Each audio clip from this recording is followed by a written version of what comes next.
that someone may have experienced that type of trauma.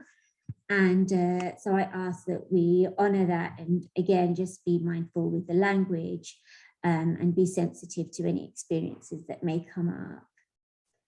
Everything is an invitation. So as I mentioned, I do try to make these sessions interactive through exercises and discussion. And, you know, whilst I love to hear from people, you know, I don't want that to be off-putting. So, you know, it is an invitation. And if anyone decides to sit out an activity or, you know, prefers to listen rather than speak, that's absolutely fine. And finally, take care of yourself. You know, this is a fairly lengthy session, but also the content may become a little triggering or heavy. So if you need to step away for a minute or so, or, you know, grab a drink or some fresh air, maybe even in this weather, do feel free to do so. And also, if there's anything that comes up that you would like to discuss further, I will put my email in the chat and you are welcome to email me for any further kind of follow-up questions or any kind of advocacy that you may require or, you know, once.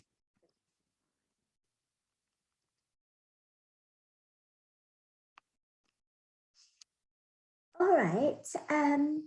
So with that, I will ask if at this point anybody has any questions around any of those group agreements. And, you know, if you're okay with them, then we can begin the session. Let me see if anybody in the room that needs to be translated.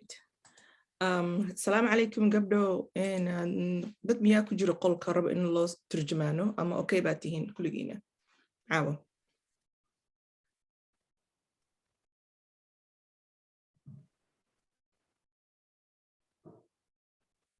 So good. Okay, we're good tonight. So no, I don't need to translate tonight. Okay, let me see. One person came in. Okay. Okay. So today's session will cover an exploration of child brain development and how that relates to effective discipline strategies. We'll also be looking at the distinction between punishment and discipline. And we will have some group discussion around that. We will be thinking about where, you know, our ideas around child discipline and punishment stem from.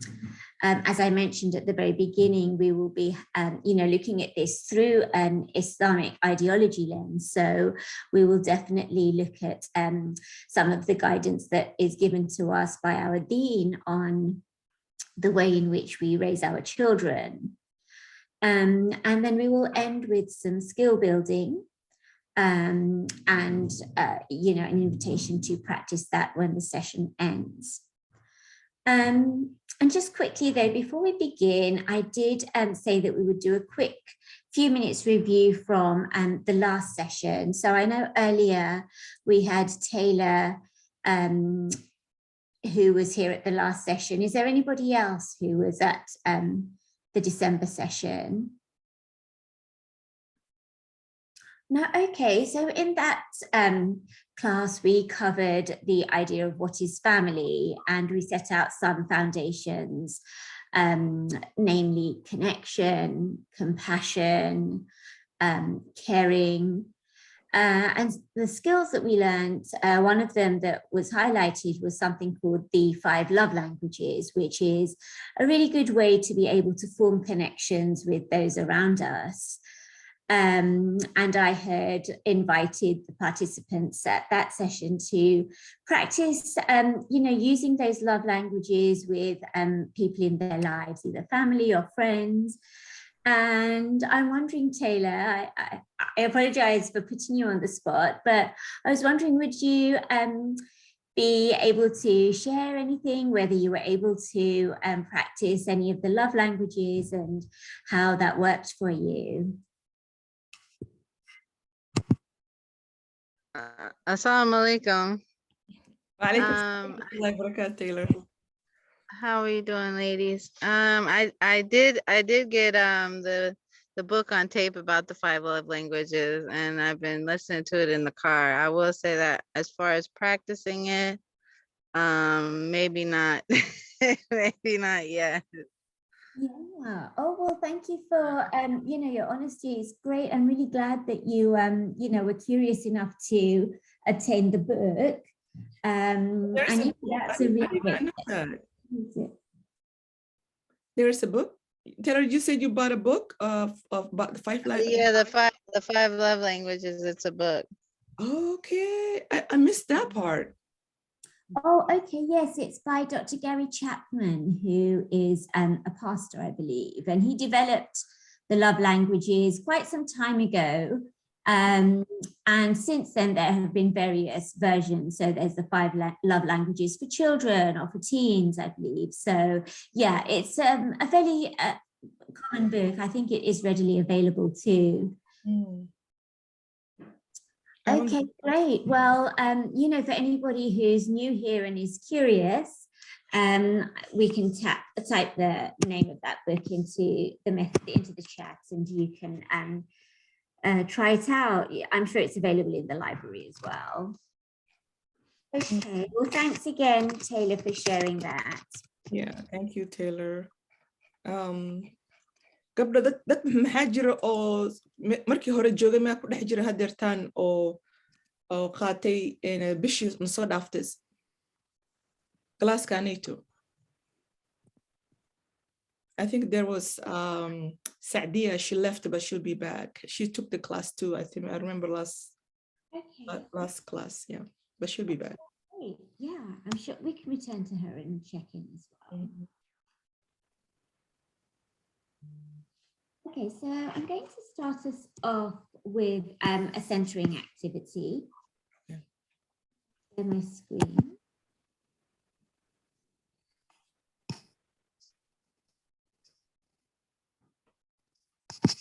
You can find your hijab pants when you need them the most. When you have teenager girls. Can everyone see my screen? Yes. Yes, okay. So this is from Surah Al-Ibrahim, chapter 14. I'm going to play the verses 35 to 41, inshallah.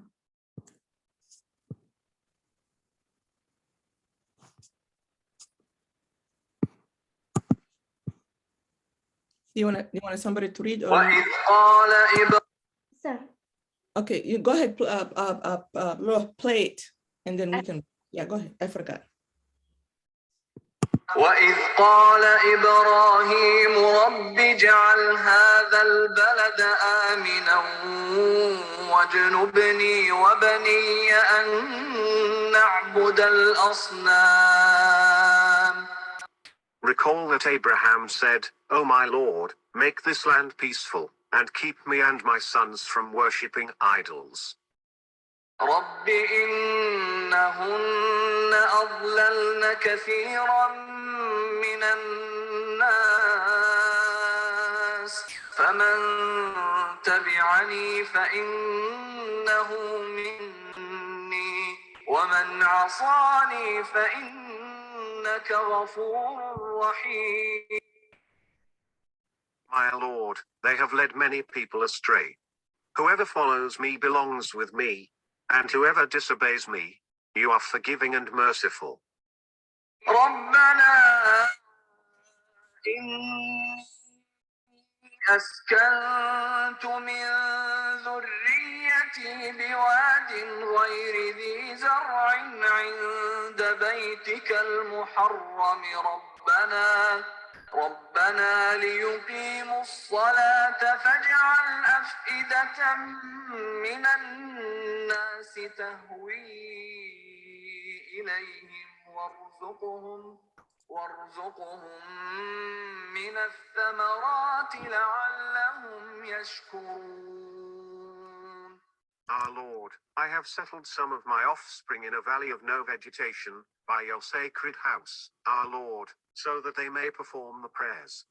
So make the hearts of some people incline towards them, and provide them with fruits, that they may be thankful. ربنا إنك تعلم ما نخفي وما نعلن وما يخفى على الله من شيء في الأرض ولا في السماء. Our Lord, you know what we conceal and what we reveal. And nothing is hidden from God, on earth or in the heaven. الحمد لله الذي وهب لي على الكبر إسماعيل وإسحاق إن ربي لسميع الدعاء. Praise be to God, who has given me, in my old age, Ishmael and Isaac. My Lord is the hearer of prayers.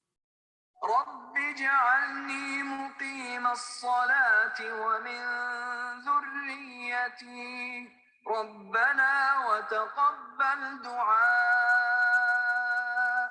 My Lord, make me one who performs the prayer, and from my offspring. Our Lord, accept my supplication. ربنا اغفر لي ولوالدي وللمؤمنين يوم يقوم الحساب.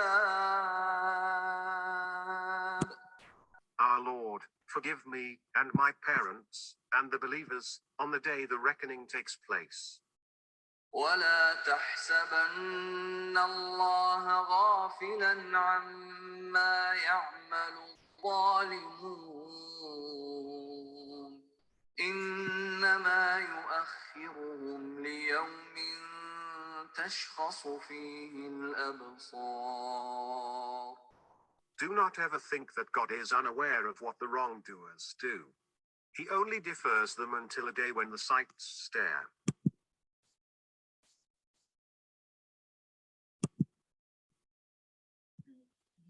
So the reason for choosing that for our centering piece is that within those verses, it relates the prayer of Prophet Ibrahim, who, despite being a messenger of Allah, still had, this need and desire for his children to become good followers too. And I think that that can really resonate with us as parents who, have such a desire for our children to follow the right path. And also it mentions within those verses that he had this desire to be a righteous role model. He says to Allah, please make me one of the righteous ones. And, he asks for his offspring to be the same. So, he wants to be an example to his children, to his sons. And again, that's something that we will be discussing within today's session. And again, something that, parents probably are very aware of. And, that is how their behavior impacts their children. And the verse also touches upon his duty to his family.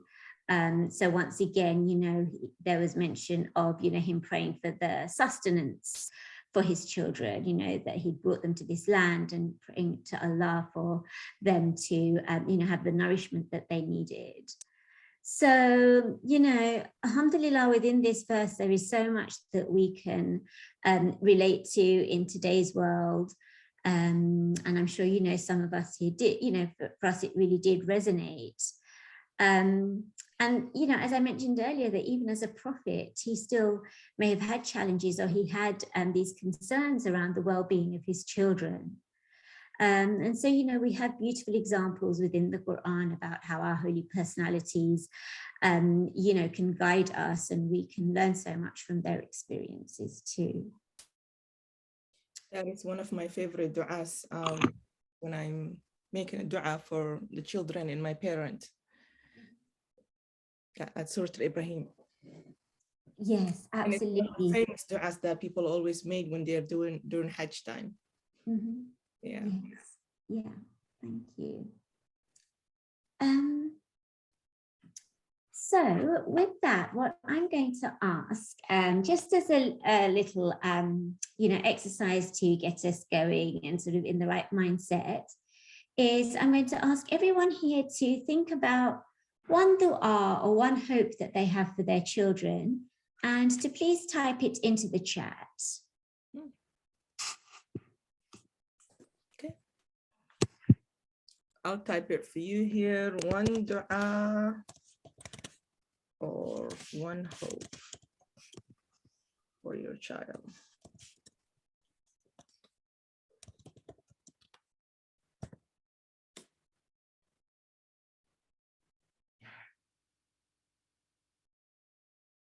And in the materials packet, there is actually something similar that was done by a different group, not one of my groups, but you know, by a sister who incorporated, you know, all these different du'as from parents to form one long one. And so, inshallah, that is my hope too, to put all of them together and, you know, maybe have them printed out onto a nice document or background, and then, you know, share those with us all. So, yeah, please do go ahead. I can't wait for us to do these classes in person. It will be more fun. Yeah, inshallah. Inshallah. So I'll keep moving. You know, just do take your time and do type your dua in as and when you get the chance. Okay, so I'm going to begin with a brief overview of the Islamic perspective on child development. And so it's interesting.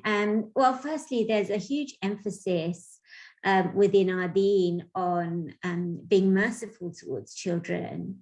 Rasulullah sallallahu alaihi wasallam, there was a hadith of his where he said that he is not one of us who is not merciful towards children and respectful towards elders. And that's just one of a few examples of hadith where, you know, we are taught as the elders to be merciful towards our children. And, you know, something to think about from that is, you know, in terms of our own cultural backgrounds or, you know, the societies that we live in, how much is that really honored? You know, there's definitely the concept of adult privilege where, you know, there are cultures that feel that as adults we have greater rights over our children, and we kind of dismiss the rights that they may have. And sometimes the relationship between the elders and their children can be, you know, quite imbalanced in terms of power and the way that the adults relate to the children. So, for example, you know, adults feel that just because they are older, that they're always right, you know, and that's quite, you know, a norm.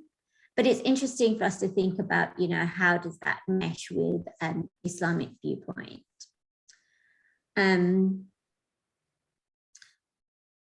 The Prophet also tells us that the role of a parent is like that of a shepherd towards his flock. And again, you know, if we sort of delve beyond just the words, it's really interesting to think about, well, you know, what does a shepherd do? And I'll put that forward, you know, what does a shepherd do? So the role of the shepherd is to guide his flock. Okay, so that is like the basic premise within Islam of the parent's duty towards their children is to provide guidance. But not only that, the way in which the shepherd can guide his flock effectively is through understanding the nature of the flock. So he knows how best to guide them, what they respond well to, you know, what's not going to work. The shepherd, rarely do you find a shepherd being very violent or cruel towards the flock. He is more likely to show an understanding and use the carrot rather than the stick, I should say, to get, you know, to guide his flock. And another role of the shepherd too is to protect his flock from dangers from outside.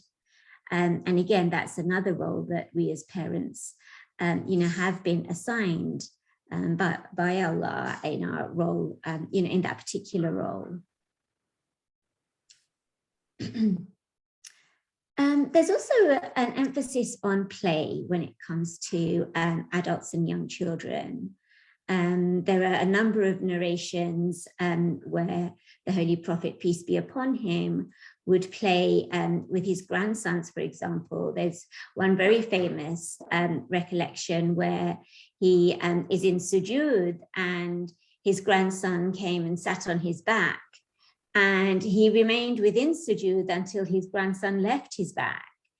And, you know, mashallah, that's such a beautiful example that, you know, the best of creation, you know, the most honored man on earth would, you know, accommodate his grandchildren in such a beautiful way. And I think there's such an example for us all in that, myself included. And there are also stories of when he would return from his travels, he would bring gifts for the children of Medina. You know, there was an example of when he would have the kids ride upon his shoulders, and he would actually praise them as great horse riders. So, you know, there are so many of these beautiful, sweet examples that we have within our deen that are really there to guide us. He also showed a lot of understanding towards the mothers of children, one of which was that during you know, Salatul Jamaat, if he heard a child crying or a baby crying, he would increase the speed of the Salah so that the mothers could then go and attend to their babies and children. And there's also a hadith which says, do not treat your children in the same way that you were treated, because they are growing up in different times. And it's not a hadith that I at least have seen sort of propagated very much. But I feel that it's really empowering, because I think often parents have a struggle about, you know, how they were raised compared to the best ways of raising their children. And sometimes we can be very tied up in our family culture or, you know, a tradition. Without necessarily being able to analyze its effectiveness in today's world or when dealing with our own children. So I find this really empowering, because I think it really elevates the fact that our deen does expect us to a certain extent to move with the times. You know, what worked with a child 10 years ago may not necessarily be the case right now, because they are now exposed to so much more. And we'll discuss this in more detail, you know, later on. But that was just a hadith that I felt is really useful, you know, given the society and the current times that we live in. So when we look at the idea of child development within Islam, we've been given a very useful structure in terms of the stages of development. There are 3 stages. The first being 0 to 6. This is the time where we are told to treat our children like royalty, treat them like a king. So again, it's easy to look at this superficially and think, okay, if, you know, the children are royalty, we give in to their every desire, we let them have their own way all the time. But this is not quite what it means. What it relates to is thinking more about the needs of our children during that age, 0 to 6. And trying our best to meet their genuine needs. So we're not saying that a 5-year-old should get, you know, every single toy that they want when you go out to Target. It's more to do with the fact, what are those deeper needs? So we know that, you know, obviously from 0 to 2, they are totally dependent on us. And so that would be, you know, the very basics, the food, the nutrition, the changing, the love.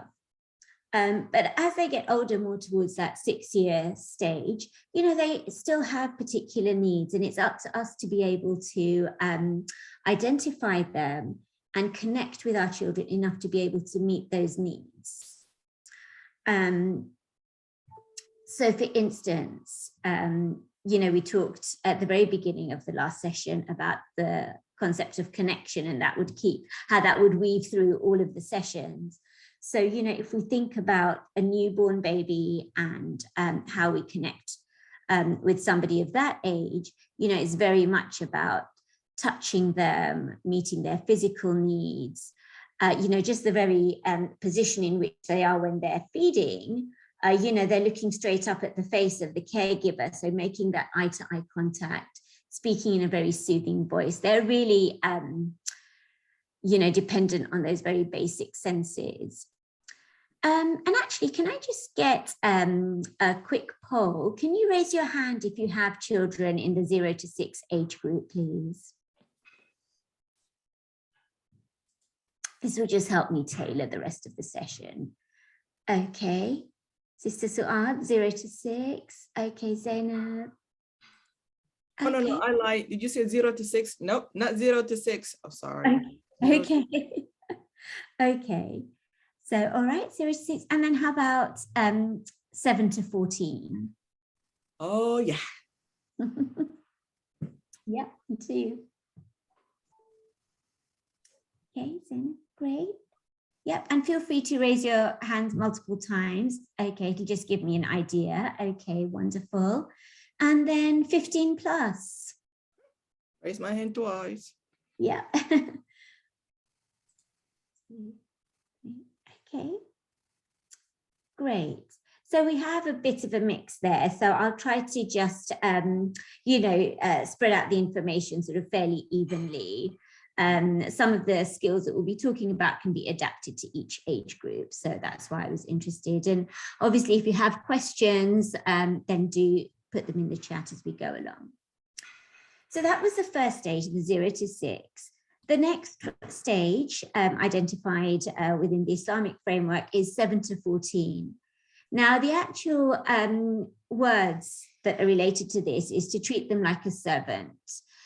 Again, this is not the literal meaning. We are not, obviously kids should contribute to household chores. I'm not saying that they should have responsibility, but, you know, treating them like a servant doesn't mean, you know, that that's all that they're there for, to just kind of serve our needs.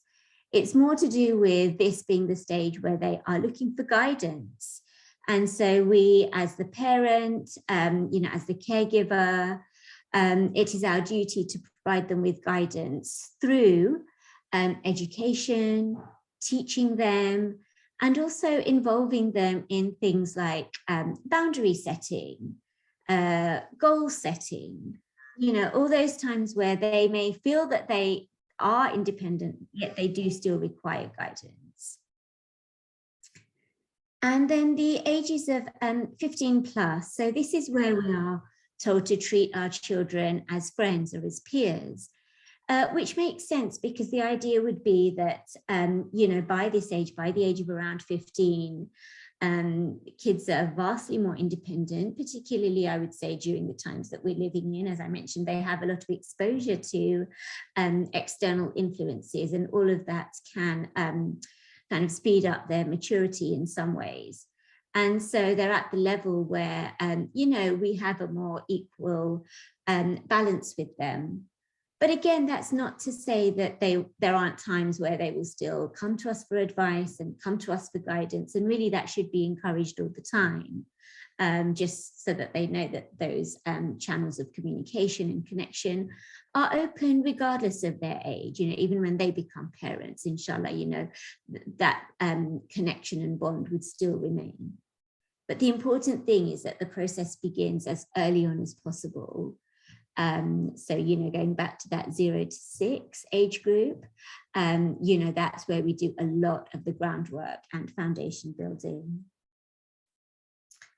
So I've spoken quite a bit, so I'm going to open up for a little bit of group discussion.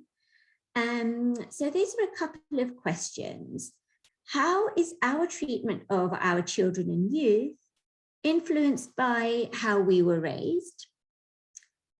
And secondly, what are some of the challenges that parents face relating to child development and discipline? And the second question will really set the tone for the upcoming parts of tonight's class. So that first question then, how is our treatment of our children and youth influenced by the way that we were raised? And I invite you to, you know, share your experiences, your ideas, and your thoughts around that question.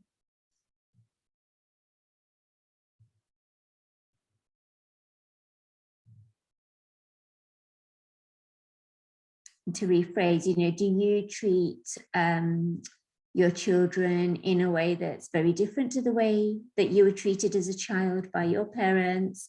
Or do you see overlaps and similarities, or a combination of both?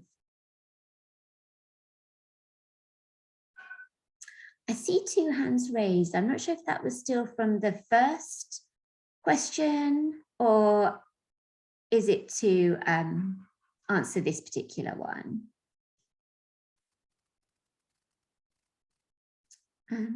Asia, I see your hand is raised. Please do go ahead and share. Okay. Okay, I see the note from, I don't know the name, but it says iPhone in the chat as well. Would you like to elaborate on that? And you can unmute if that's comfortable for you. You said that you use a combination of the two. I'm wondering if you're able to give some examples. Like such as, we got a study and we have to use this study and all our experience that we look after when we grown up. So meantime, we have to use this one too. And also meantime, we have to use our parents, what they used to do when something happened. So it's not like they teach, they just we saw and then we adopt automatically. So that's we using both. But try to choose the positive one, like that can be beneficial, not the negative one. Thank you. Yes, can you? That's really interesting, Asia. Can you give an example of a positive practice that your parents use that you are also utilizing with your children?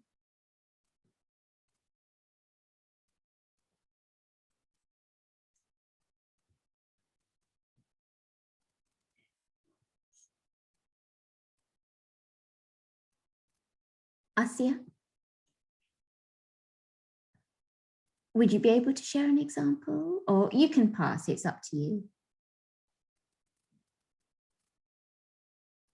I'm sorry, Sister Nima. Example of, I was distracted a little bit. Can you repeat that? You mentioned that there were some positives that your parents, positive forms of discipline that your parents would use, or child raising that your parents would use, that you are also using with your children. Can you give an example of one of those? Are you talking to me, sister? Assalamu alaikum. Are you talking to me? Yeah, it wasn't me, Sister Neelam. I'm sorry, it's someone else. Oh, okay. So such as like we used to see our parents were very hosted and they were very good social like communication with that. So we are you talking about like kids? So such as like if kids do something like bad, so and we cannot control. So I used to see my mom like go to the pray for them in the front of them, and they say like she used to pray like for like begging to Allah. So this thing is like attract me so many times. And when any bad thing happened, like in the family situation, they used to pray and beg to Allah. So this I try to do with my kids too, like try to make boundaries, but whenever like they don't listen, I try to pray and beg to Allah in front of them so they can be do in future too. Beautiful. That's a really lovely example. Thank you for sharing that. Sister Asia, sorry, I wasn't sure if there was some confusion earlier. Did you have something to share? Sister, my name is Rehana, not Asia. Rehana. Yes, He's talking to me, Sister. Yes. Thanks, Rehana.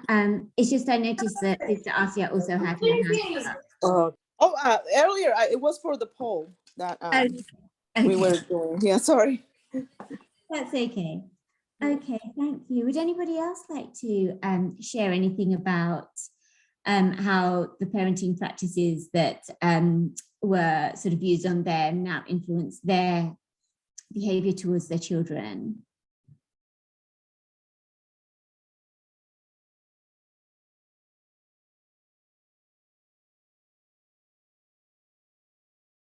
Okay. So let's move to the second question then. What are some of the challenges that parents face relating to child development and discipline?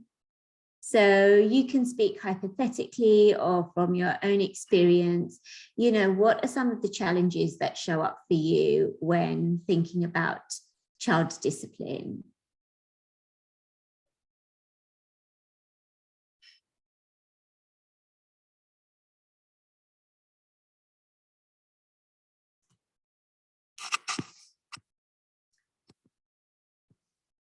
And you can either put them in the chat or, you know, raise your hand and unmute yourselves.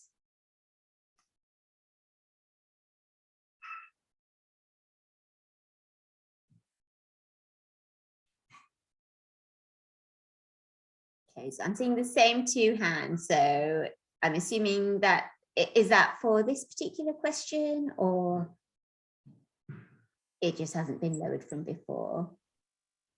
Yeah, so some of the challenges are like cultural challenges where back home, you know, the discipline and the way you we were raised is different from the way that we're raising our kids today. There's a big difference when it comes to that. We cannot do certain things that were done to us back home to our kids here today because we're raising them in a different time, a different culture where those things are not acceptable that the way that we were raised. For example, like not being able to express your opinion when we were, or, you know, when I was raised, it's like not to say anything when adults are talking, even like you cannot talk about your feelings or whatever, you know, that's going on with you, whether it's excitement or whatever it is. So you just keep quiet and do as you told, where here, you know, we have to kind of listen, or at least I struggle with that, you know, just trying to understand what they're saying and give them a voice, listen to their opinion. Sometimes it could be you know, it's a slippery slope. It could be, you know, like they have their own opinion sometimes and you don't agree with them, or there's other ways to deal with it. It's just a whole lot stuff like that. Yeah. Yes, well, thank you for sharing that. And I think, you know, that was so frank and honest. And I think, I imagine that many people here in this space feel exactly the same, that, you know, that they were brought up in a particular way. It was very structured and everybody knew their place. And now, you know, years later in a different time, in a different place, and, you know, living in a society that is very liberal, yeah, how do you strike that balance between, you know, giving your children the space to share what's on their mind, yet still maintaining, you know, your own values? And inshallah, we'll look at ways that, you know, that can be managed to some extent, you know, as we move on through the session today. But yes, thank you for identifying that. And I think that's, you know, a pretty common experience and concern of a lot of parents. Thank you. And I did notice that there was a comment. Taylor, I believe. Did somebody put anything on the comment? And there's lots of challenges. such is hard. Taylor. Okay. Yeah, so social media, technology being such a big part. Yes, absolutely. And once again, you know, these are concerns that are raised by parents across the board, because there is so much access. You know, it's something that's become such a norm for children to have access to social media, yet we know the detrimental impact that this can have in excess. So again, how do we manage that? Because we're dealing with a slightly older age group where they also have, their own level of independence too. So how do we manage to navigate through that whilst maintaining that connection, which we know is, what really underscores a positive relationship, be that with our children, our spouse, our extended family, or whomever, we happen to be interacting with. Does anybody else have a contribution to make on that, around the challenges with discipline? What was the question? What are some of the challenges that parents face that are related to child development and discipline? So basically, what are parents struggling with at the moment, when trying to implement discipline within their children? I think Asi already has answered that. Yeah, I think so. I see hands are raised. Oh, Zainab, go ahead. Zainab, sorry. Yes, I just wanted to echo what Ashley was saying, sort of like just unpacking this notion of one size fits all when it comes to discipline.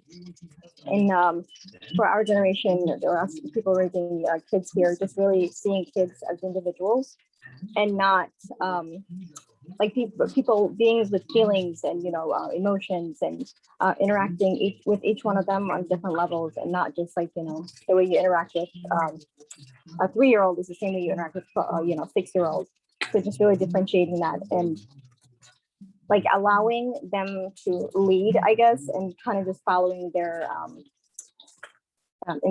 steps, if that makes sense. Yeah, and not being like, I'm the parent, so I'm right, everything I say goes, but actually just being like a team player and not like one person, is still maintaining that, relationship, like a hierarchy in a relationship, but making sure that they know, that you're there for them, that you're a friend. And just one last thing, just really talking about these difficult conversations that not necessarily come up in our homes, that they're seeing at school, hearing at school. And so you have to really build a safe space, safe haven for them to be able to express themselves without shutting them down. Because if you don't tell them, they're going to hear it out there, and they're seeing it on TV. So yeah, just that's all. Yes, and we'll be talking about that, sort of the taboo subjects, in session 4, which is on intergenerational communication. So that will really hone in on the ways in which we can connect and communicate with our kids. So yes, and thank you for bringing that up, because that is a really important part of the discipline strategies that we'll be covering, and generally, for that connection piece. So thank you, Zainab. And I see iPhone, her hand is also raised up too. Go ahead. That's Rehana, I believe. Yes, like because of like that from 2-3 years, because of COVID, I used to see like if I compare in our childhood, like 23 or 40 or 50 years before, the kids used to be very practical. They they used to be energetic. So from now then the COVID came, so it is very hard for the parents to how to like become too much do activities for the kids. Maybe it is impacting on the relation between children and parents too, maybe. And also this one is very challenging for the parents and for the kids both. Yes, absolutely. And as I mentioned, that first stage of development, 0 to 6, play is really crucial for children, whether that's sort of play with peers or outdoor play. And certainly with COVID kicking in and, the pandemic conditions, where physical activity has been limited for children, it can have an effect on their stress levels, and and that can have then a knock-on effect on level of comfort and stress. So yes, that's definitely a valid point.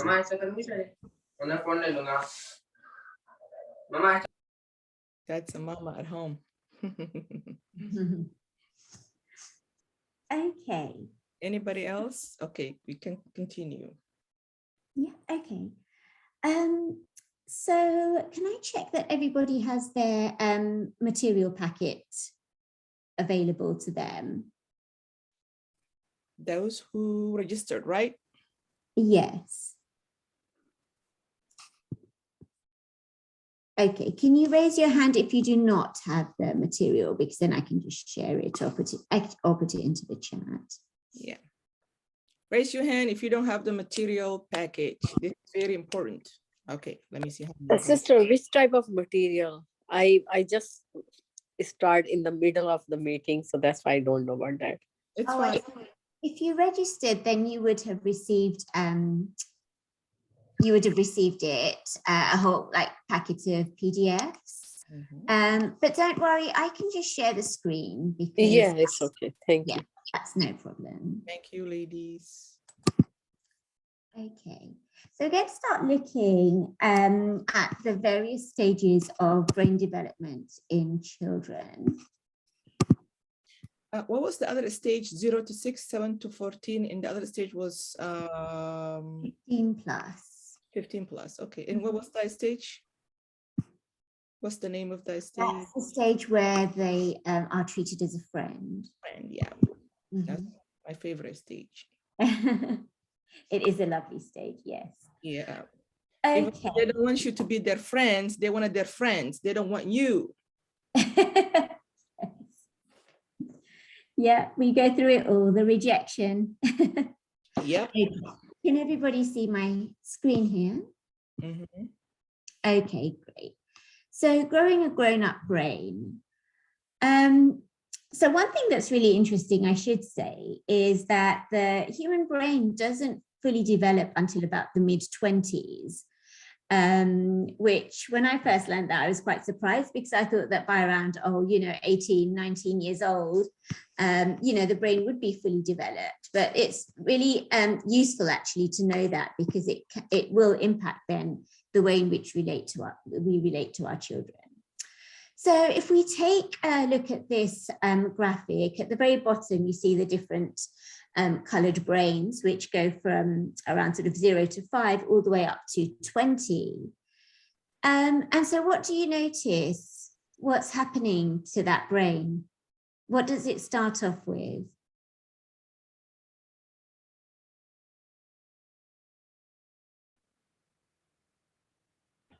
Could you repeat the question? Yeah, at the lower age range, so from age 0 to 5, what do you notice about the brain? If you look at the color key.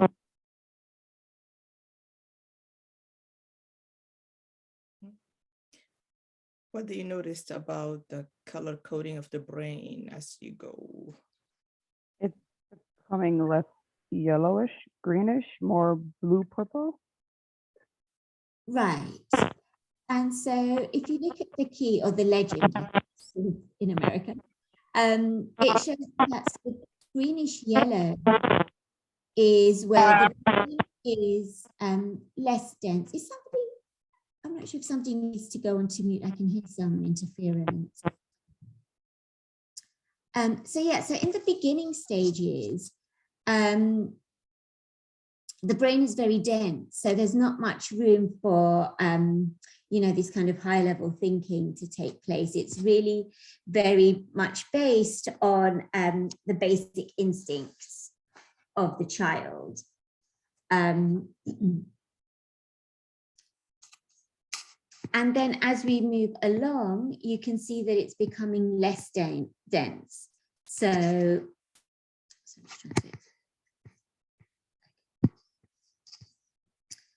So here from sort of age 5 plus up to adolescence and beyond, we can see, it's changing more into that bluish purple, becoming less dense. And that means that the gray matter is developing. What that relates to is what is actually makes up the bulk of the brain's working power, its computing power, its levels of understanding. And so if we think about it, that does make sense, because obviously a newborn will have zero understanding, compared to somebody in the later stages of development. And so the point being that, if we are aware of the developmental stage of our child, this will really make it so much easier to determine what is the right level of discipline to give to them. What are they capable of handling? What do they understand? And I'm going to just direct you to this graphic on the right-hand side, which labels the different parts of the brain. So if we look at, we'll start from the bottom and go around. The frontal lobe, which controls planning, emotional control, problem solving. So that's the frontal lobe, which is up here in this area. And so if you look at it down here, there's really not very much of it that has developed. So it's not until this stage here around adolescence where we really see it making its mark. And so that tells us that it's during the adolescence years when kids are more able to plan, begin to control their emotions. Whereas here, kids are just not developed enough. And so, if we have a 7-year-old or, somebody say between the ages of 4 and 7, it's not surprising that they're not able to control their emotions. So we would see tantrums. And so that's not necessarily them just being naughty or asking for attention. That is really their way of telling us that they need something, that they're feeling emotional, but they don't know how to control that. Okay, so that's the frontal lobe. The temporal lobe down here controls memory, hearing, and language. And again, at the beginning, it's not very developed, until again, these sort of, until the older years. The occipital lobe, so that controls vision. And here we can see it's pretty dense from the outset, which, is understandable because babies are able to see, their vision is good, it's there. The gray matter we've spoken about already, that's the bulk of the brain. And that's what gives it the power to function.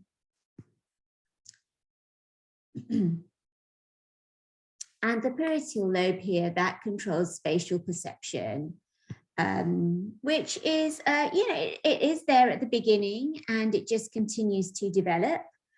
And so hopefully by the time our teenagers are taking their driving lessons and tests, it's developed enough that they are safe and able to be competent in that area. So, you are more than welcome to, read up more on brain development if that's something that's of interest to you. And there is a link I came across, which I will share in the post, and it has a lot of detail around that first age group, the 0 to 6.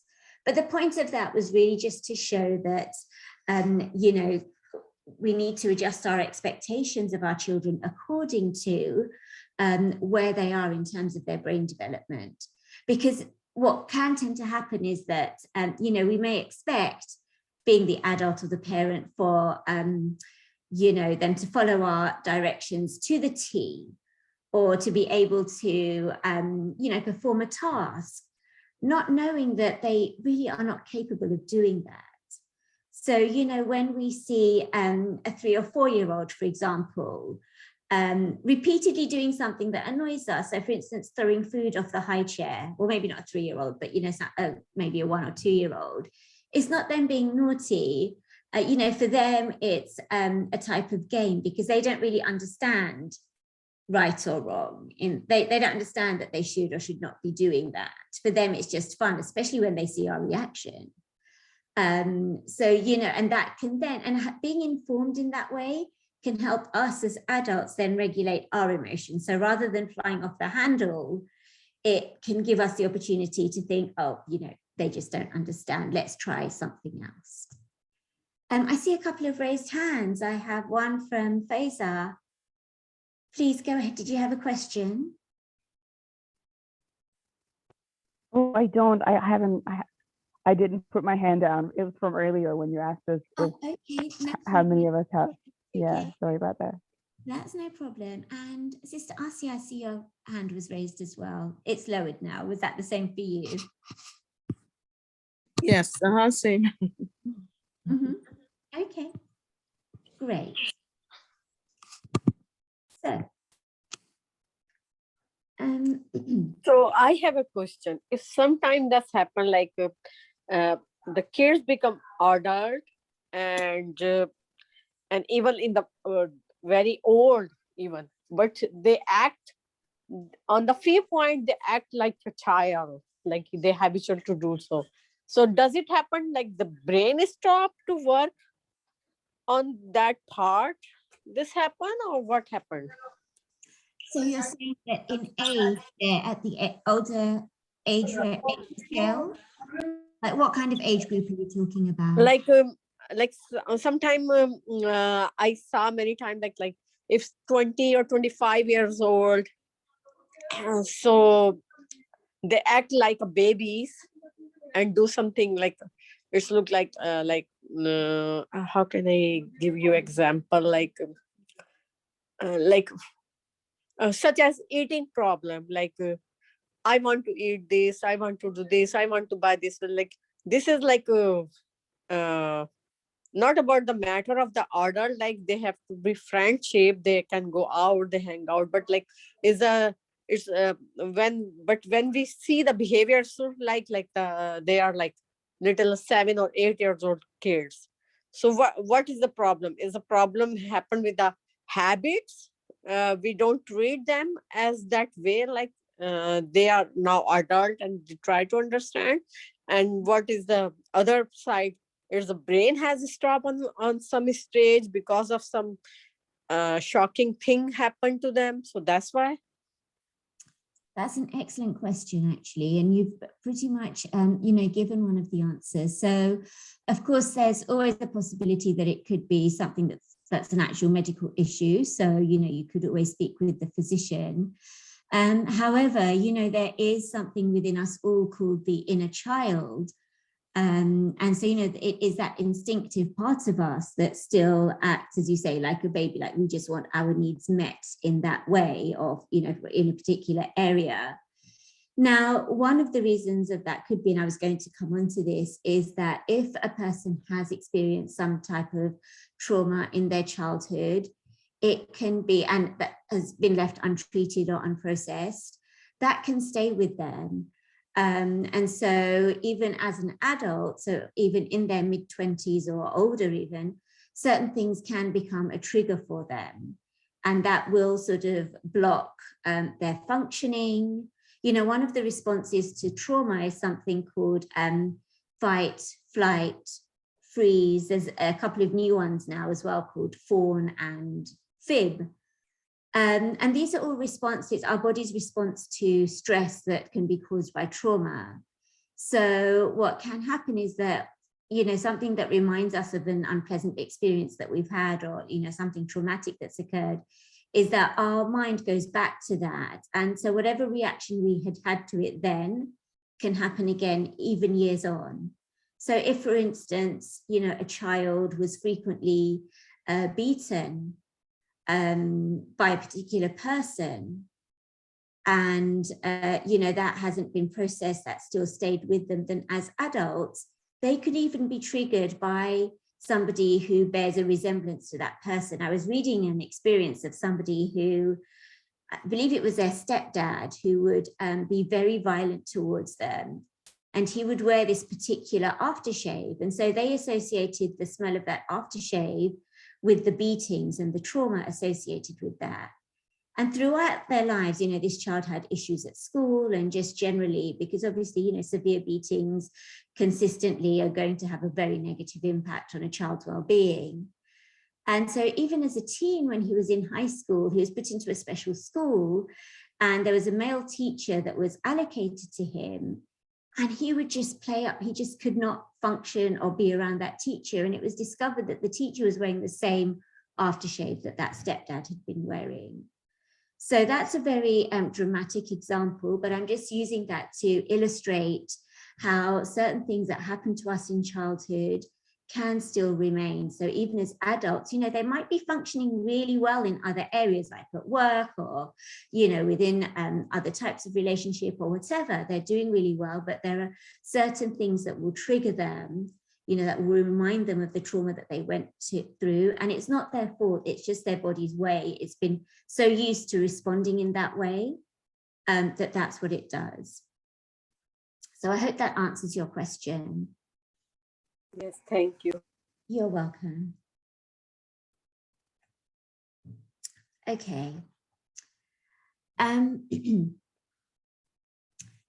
So the other thing to remember too is that when children are young, they sometimes struggle to really understand their emotions too. And sometimes it's all too easy for adults that are there without realizing it. You know, one of the things I forgot to mention at the beginning is this space is really one of non-judgment. So, you know, we may find that, you know, through learning from this space, we realize that we may have acted in ways that we wished we hadn't, or that we'd had an alternative. And really, this is about just gaining that knowledge. It really isn't to do with shaming anyone or blaming anyone. It's just to, you know, present the information. So sometimes as adults, you know, if our child misbehaves, you know, it's easy to say something that makes them feel bad or guilty or shameful. And it's important to remember that, you know, when we are, even if we are scolding our children, it does happen, you know, no one's perfect. It is important to remember that we don't equal their deed with them as a person. So what do I mean by that? Okay, say if they hit their sibling. So, you know, naturally as a parent, we want to protect the child that was hurt, and we want to reprimand the child who did the hitting. So it's very easy to fall into saying something like, you're a really naughty girl for hitting your baby brother. Versus, what you did to your brother is unacceptable and it's not a good thing to do. So there's a difference between those two. Did anybody detect what that difference was? You're separating the behavior from their person. Right, exactly, Zainab. Sounds as though you've done some background reading into this, or you have some background in this, but yes, that's exactly it. When I say to my child, you're a bad girl, I'm saying that she as a person is a bad girl. So imagine what that's going to do to her idea of herself, her self-concept. Because remember, at this age, what they are very influenced by what they're hearing. And, you know, the main influencers at this age are the parents or the caregivers. So if that person that you rely on and you trust their judgment, if that person is telling you that you're bad, you know, you're likely to believe it. And so that at some level is going to stay with that person, that I'm unlikable, I'm a bad person. And, you know, as I mentioned, you know, these ideas can remain with us well into adulthood and then affect the, you know, the relationships we have as adults. So as an alternative, if instead we're saying, I understand that you were frustrated with your baby brother, but I hope I know that you realize that hitting your brother is not a good thing to do, or it's not a good choice to make. It could have hurt him pretty badly. So there you're identifying the actual behavior. You're saying, this is something that you did. This is not who you are. I'm not saying that you're bad. I understand what caused you to do this, but I can't condone the behavior. And this way you are respecting the honor of that child and the, you know, their integrity. You're showing them that you still value them, that you still love them, despite the fact that they did something that they shouldn't have.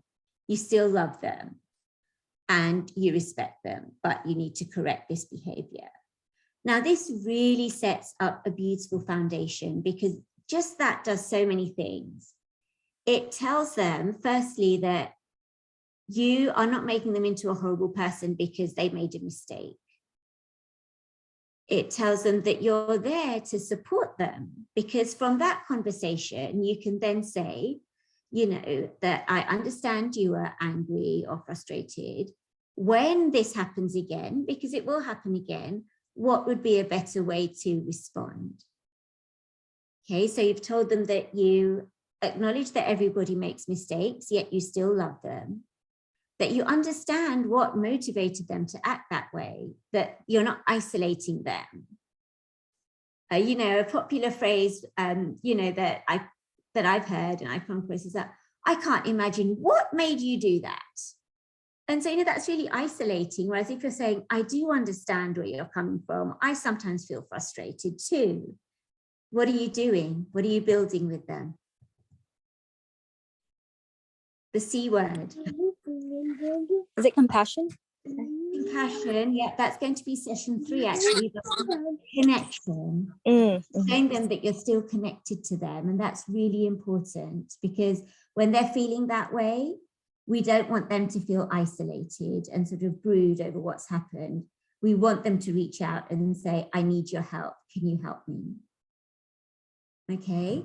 And yet you've also maintained that balance, because you've told them that, you know, the behavior, whilst you understand what caused it, is still not appropriate.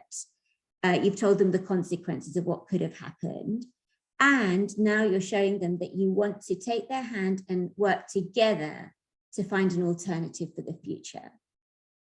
Now, I should say that this is something that definitely takes practice.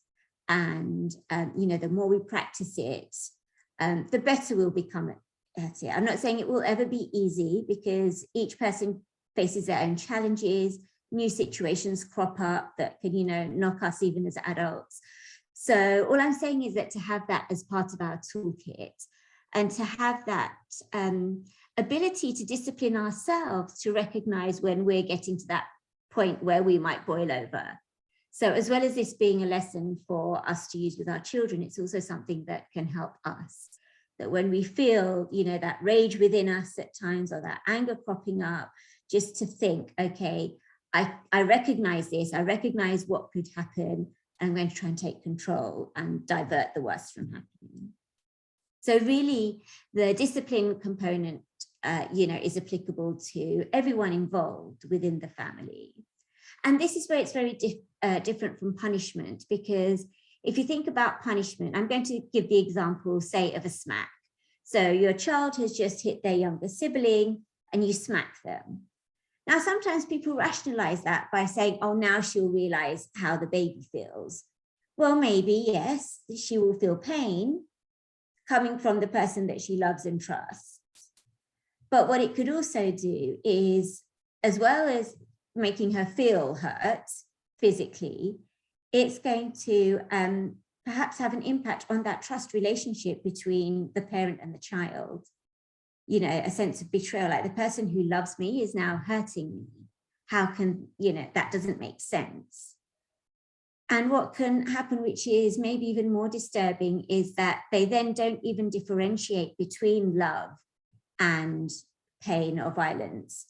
So they then in a future relationship may well accept violence as a form of love, or they won't think of it as anything strange or something that's not acceptable within a relationship.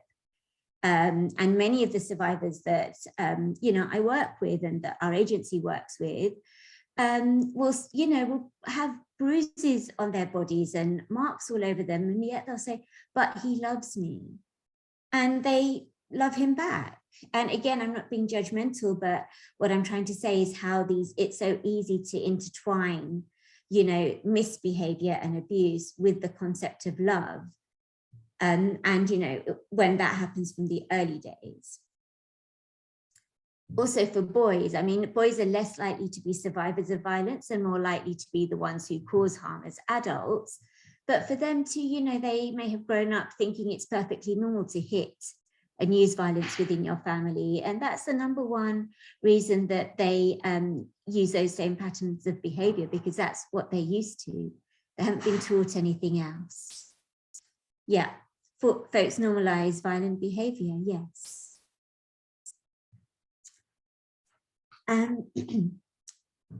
And so in addition to that, and I am going to focus, just a little bit more on the whole idea of corporal punishment and violence as a form of punishment. It can actually have a detrimental effect, even in areas outside of the home. So the kids may then on the playground either be subject to bullying or may actually bully others, because that's how they feel a sense of control. That's what they're used to seeing at home, and that's the way they perceive that they can get their own way. So, again, it has far-reaching consequences when it becomes a norm within the family. Also, the fear that is instilled in a child through the threat of physical violence can make them really feel very stressed. And the body's reaction to stress is to release the stress hormones, which are there for a reason. They're there just for temporary, one-off periods of stress. So, the proverbial bear is there in front of you. Yes, that's stressful, and your body needs to produce those hormones in order that you can get yourself to safety. So you will either run away, flight, you will try to fight, probably not wise with a bear, but, in a general interaction, you may freeze and play dead until the danger is removed. So that's okay. Those are just our normal stress reactions. But when there's a constant threat, our brain is constantly producing those chemicals to the point that our bodies can become oversaturated with them. And that in turn can have a physical effect on our bodies, because it's not normal for our bloodstream to be carrying those chemicals, in a prolonged time duration. So the impact of that stress hormone can lead to health issues such as anxiety, depression, but also physical things like, in later life, they're more prone to certain conditions like diabetes, obesity, heart disease. It's really surprising that, what we may think of as something fairly minor can actually have such a major impact. If you want to read more on that, I recommend, highly, highly recommend this book, because it is not, I'm putting it in the chat, it's not only really informative, but very compelling as well. It's called The Body Keeps the Score, and it's by Dr. Bessel van, I think I've spelled that correctly, but I'm sure if you do a search, if I haven't, then the correct name will come up. He talks a lot about the impact, the physical impact of trauma and stress on our bodies. I can Google while you're talking. Sorry, Sister Suad? I can Google it while you're talking. Oh, perfect. Thank you. Yes.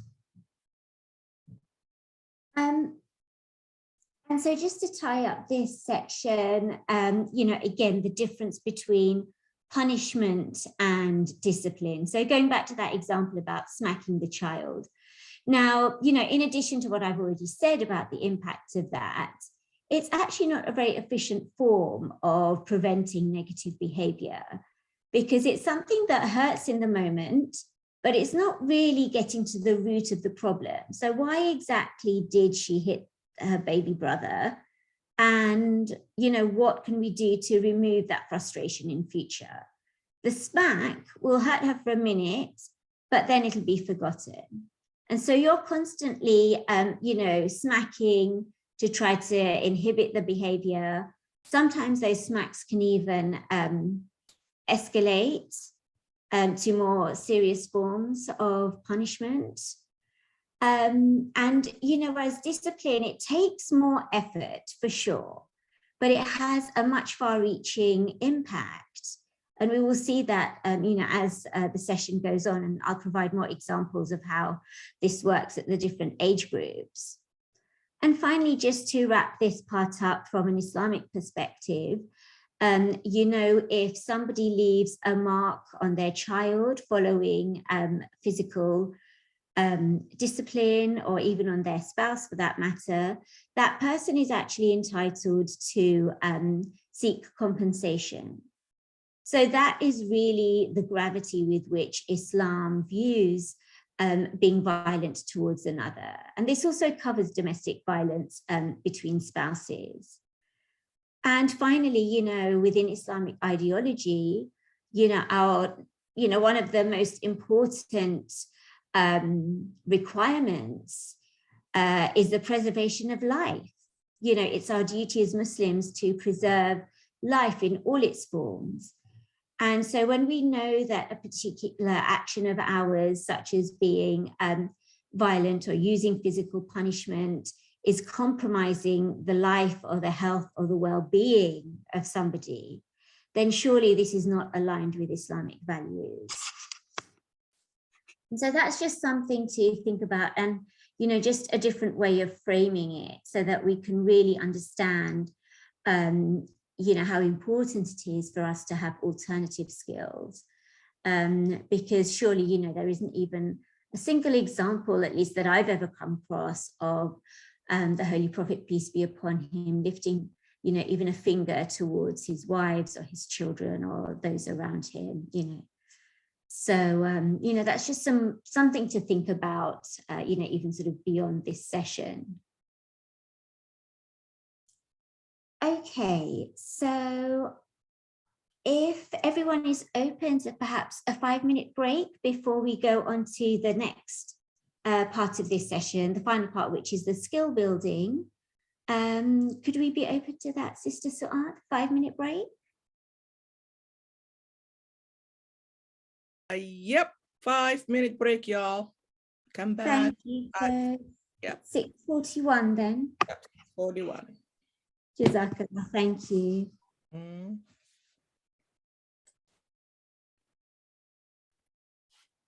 Ladies, come back at 6:41, okay? Where did I go? Assalamu alaikum, Sister Swad. Wa rahmatullahi wa barakatuh. How are you, sister? You, because Alhamdulillah, because I just like bother you, but I remember when we have Zoom, Yeah. like 2 months or maybe 1.5 months before, you say I was in a labor. So Yeah. I was like, just like say, is you were pregnant or you were helping somebody? No, I'm a doula. I help deliver babies. Okay. Okay. Yes. Inshallah, I'll see you 5 minutes. Okay, inshallah. All right.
Assalamu alaikum, everyone.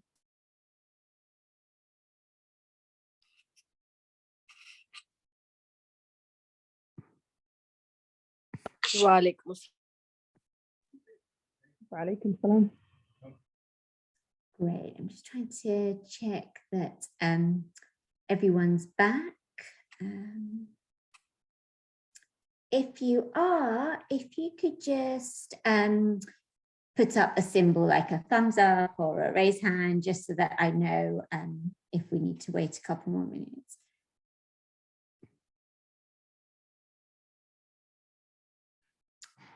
Great. So we've got a few people who seem not to be back yet. Okay, maybe we'll give it another minute and then I'll begin. I'm going to just share the link that I had mentioned earlier.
Sister Sawad, would you like me to go ahead?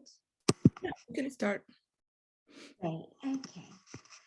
So we're moving now on to our skill building component of the session. So here I'm going to go over a few strategies that may be useful, and as I said, just additions to your toolkit on how to connect with the children and be able to have some meaningful discipline strategies implemented. So the first one I'm going to talk about is something called time in versus time out. So raise your hand if you've heard about time out. Time out, what do you mean?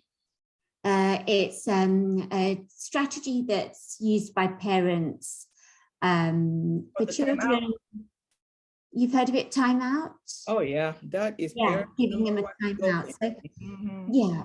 So this was popular some years ago, within parenting circles. And the idea would be is that if a child misbehaved, then you would put them either onto a chair or onto a step by themselves.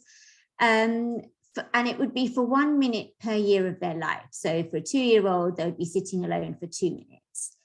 And this could be either if they were misbehaving or they were in the middle of a tantrum, they would be just kind of put aside for that period of time.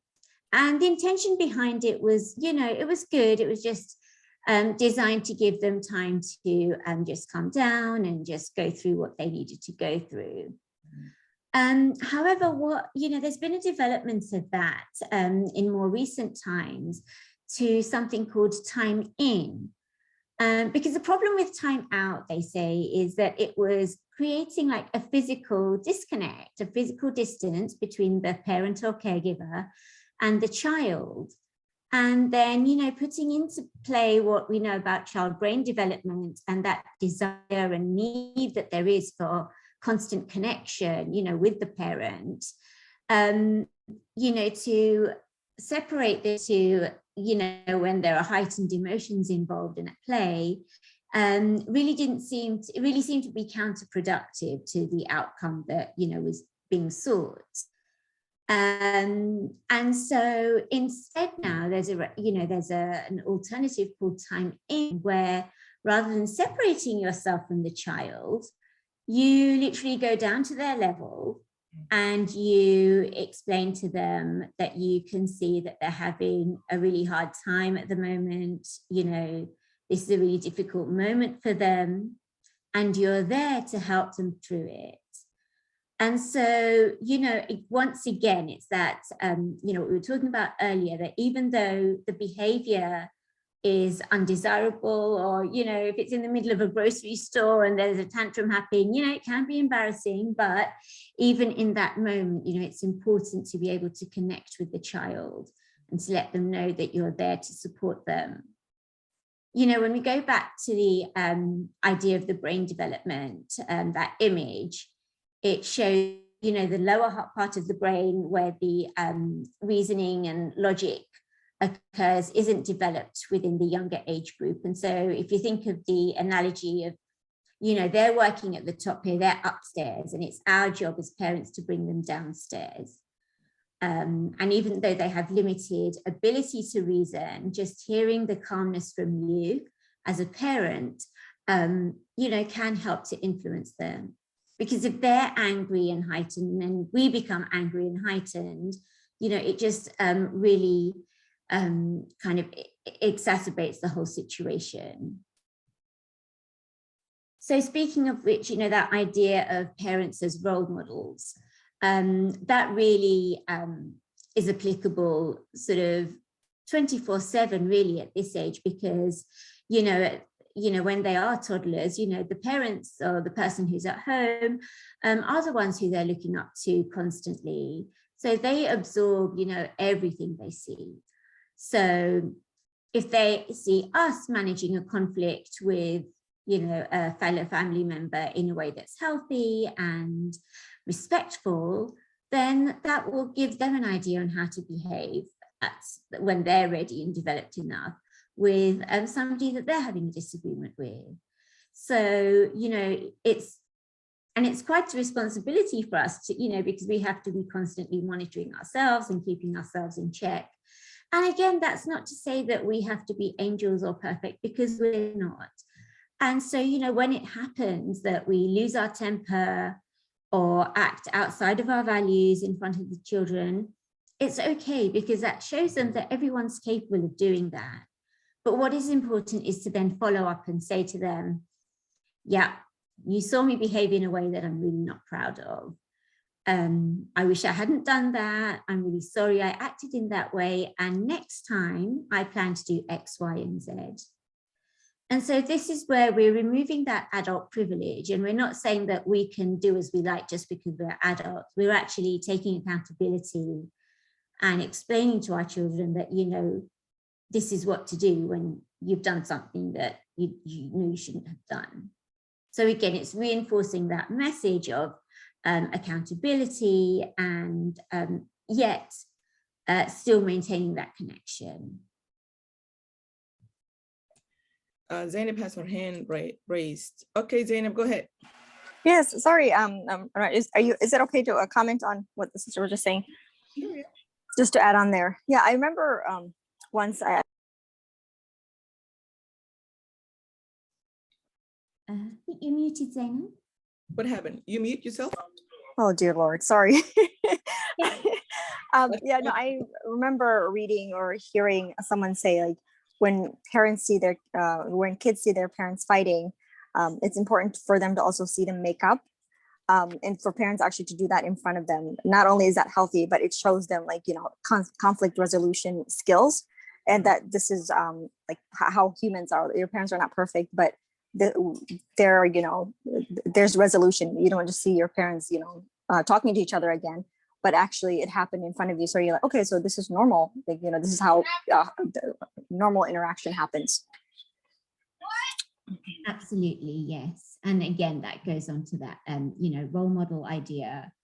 So yes, the good and the positive and the negative, you know, we are there as models for them in all situations. So yes, absolutely. Thanks, Zainab, for that. Okay. Another strategy to use is something called natural consequences. So again, this is going to highlight the difference between punishment and discipline. So what this means is that if a child acts in a certain way or omits to do a certain thing, then they should experience the natural consequences of that action. You know, from a punitive approach, it's easy to just do something that doesn't even relate to the actual action, so it's not as meaningful. So what do I mean by that? Okay, so you've not done your laundry this week, and as a punishment, I am going to either take away something from you or have you miss an important event that you were really looking forward to. So that's punishment. It's going to make the child probably feel really angry, really heartbroken if it's something that they were looking forward to, or if it's something that they treasure that's being taken away from them, particularly as we're moving towards that kind of second stage, so the sort of 6, 7+ age. It's very easy to do that because we still have that parental power over them. But instead, you know, and it may well build up resentment, you know, and after that thing that has been taken away or they miss that event, it's never that opportunity won't come around for them again, and that could stay with them. But instead, if we did something like, okay, well, your laundry hasn't been done this week, and that means your soccer kit's not going to be ready for you in time for your game, that is the natural consequence. And then, you know, and you'll have to explain to your coach why you don't have the uniform. And that is probably going to be more of a motivating factor for them to get on top of that laundry, even if it means missing out, you know, on their TV program that night, to make sure that it's done. And I think even as we get into those older age groups, into the teen years, as far as possible, if those natural consequences are put into play, it will really become meaningful to them, right? They will understand actually the reason behind the rules within your family. And it's less likely to lead to them and us type of approach. Because coupled with that, you know, this is something that we'll talk about in later sessions, you know, is this idea of having certain values that all the family agree on. And so any misbehavior or any challenges that come up can always be measured against these values. So again, it's taking away, you know, the attention from the person, but the behavior, and how does that match what we've agreed on? And this way, the kids are able to actually contribute to those rule-making procedures. They can, you know, contribute certain values that are important to them. So they may say, I don't know, kindness or mercy, you know, any or whatever that they come up with, but it's something that can be incorporated within a sort of overall family mission statement even. And that way we have this yardstick to measure ourselves against, whoever it is in the family. And lastly, positive reinforcement. You know, again, when they've done something that is that you're really proud of, to let them know that, and you know, that's going to encourage them to repeat that behavior in the future. So I wanted to talk a little more just before we wrap up on that whole idea of, you know, sitting together as a family to draw up certain values or rules. And, you know, that's an exercise that can be done quite easily, you know, just around the table. Everyone can be included, and it can be introduced by way of saying, you know, as a family, it's important for us to know that we all share the same basic values. Like, we are different in character and preferences, that's fine, but let's have some kind of foundation that we all agree on. And, you know, one of the tools that I love to use is the 99 names of Allah, because that gives you like 99 values already. And there's so much to choose from there. And then, you know, if you have an artist in the family, maybe they could draw up a nice poster and you could pin it up somewhere. Inshallah, in future sessions, as part of the materials, there will be examples of family mission statements and just how you can, you know, formulate one of those. Okay. sorry, I just got distracted by a comment in the chat. I'll come to that in a second. And in fact, we can just wrap up at this point. I will send a couple of videos. In fact, I'll put them in the chat, which show the time in, time out and discussions with teenagers concepts, in video form. So you can see some examples. While I do that, Sister Suad, if you wouldn't mind reading out any questions, and if anyone else has anything to ask, please feel free. Let me see if there's a question on the chat. Some of these concepts might be a brand new to some of our parents. What is the new concept, and would you like them to start to adapting? What do you think? Yes, they could be, particularly when we're talking about, the discipline practices that we were used to. Yeah, they can be, something new. So what would you suggest? Do you think extra resources around that, or further discussion? What do you think would be effective?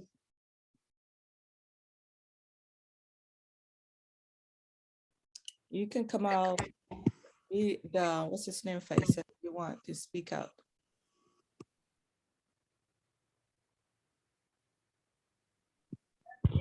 Yeah, I was just curious what your suggestions are, because some of the concepts that you just shared with us tonight are very interesting ones to do and easy to adapt, I think. But with people from, who just have a different set of parenting style, it might be overwhelming, you know what I mean? Like, so I was just wondering what, out of all of them, timing in or some of the other concepts you shared tonight would be an easier way of, having parents start with. I guess that was my thing that I wanted to ask you out of all of them. Out of all of them, I would say probably it's more of the concept. I think trying to practice coming down to the level of the child and explaining, that you understand and you want to help. I think that is really the fundamental concept around discipline. Just establishing and maintaining that connection, and also to try not to have the child in fear of the parent, because fear can be such a barrier to open communication. And I think that's really something that comes with adult privilege, that it's okay for a child to be scared of us, and there should be that fear.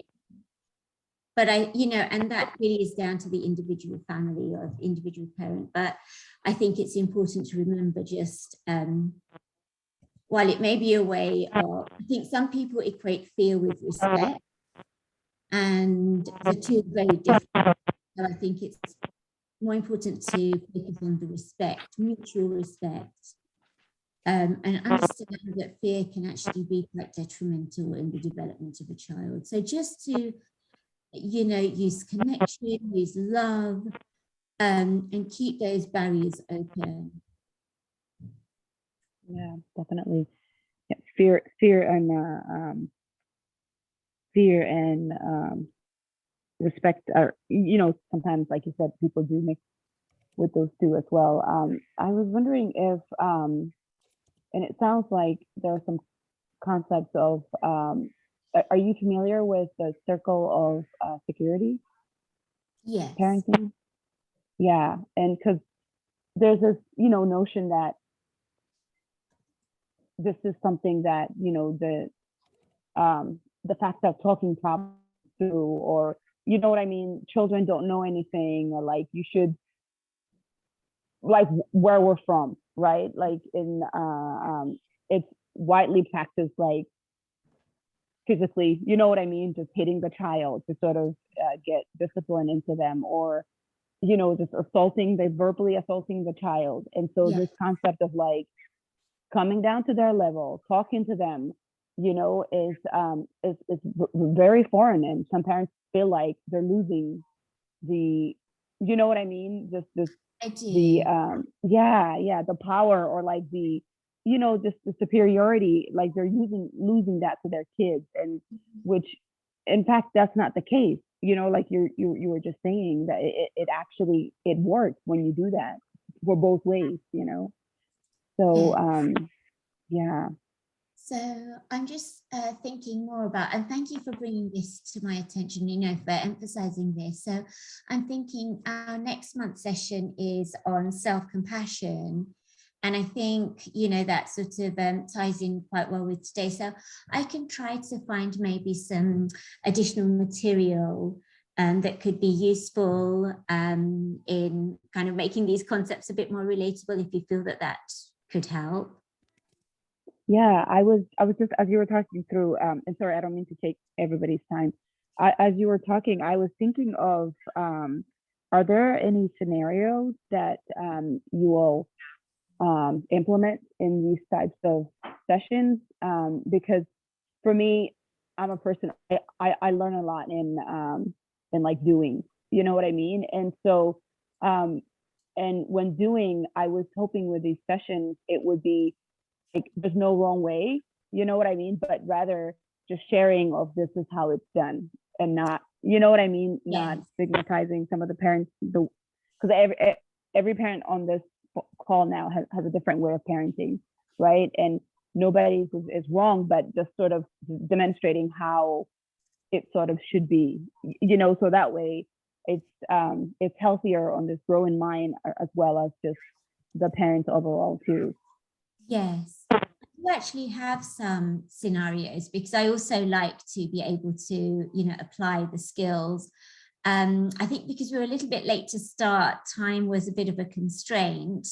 But again, I would be more than happy to send out the scenarios for those who'd like to look through them. And we can then maybe, I can try to tweak next session and maybe dedicate some time at the beginning to the scenarios, if you feel that would be helpful.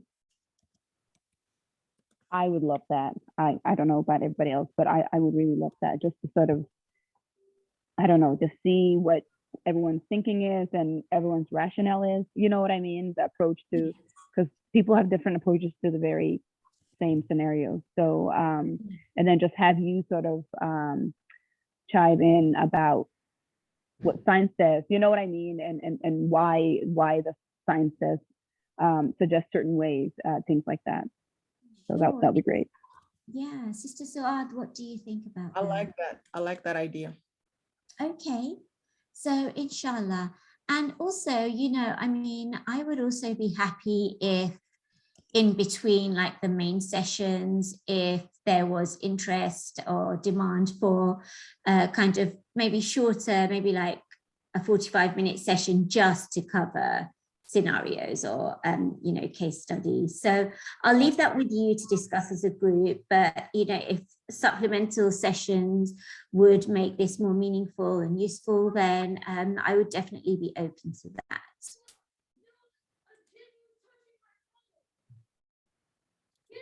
Did you guys hear that? I hope you guys didn't hear that. Yeah. You're welcome. Are there any other questions about today's session, or this evening's session, I should say? Any more questions, ladies? Yes, I am agree with Zainab too, because the things are the same, like the teaching that are you telling us, but the situation every parent has the different. So we have to be differentiate between like to the doing powering. Are we doing the like dominating our kids, or are we teaching them? So we have to be like make difference between that. So limitations, and also there's just not like in some family the mom is dominated, and in some family the dad is dominated. So this affect on the kids quality too and their personality too. So this is good. Yeah. So yeah, it is just pray. We can just pray. One other thing I'm just going to do as well is just try to add those materials to the chat. So for people who didn't get them, because within those material packets, there are also some articles that you can just read through and that really explain a lot more about the topic. Because obviously, you know, with the limited time we have, you know, I can't always go through all the details and the additional materials. So do, you know, refer to those as well if you're interested. And that should, you know, give you some extra knowledge around that too.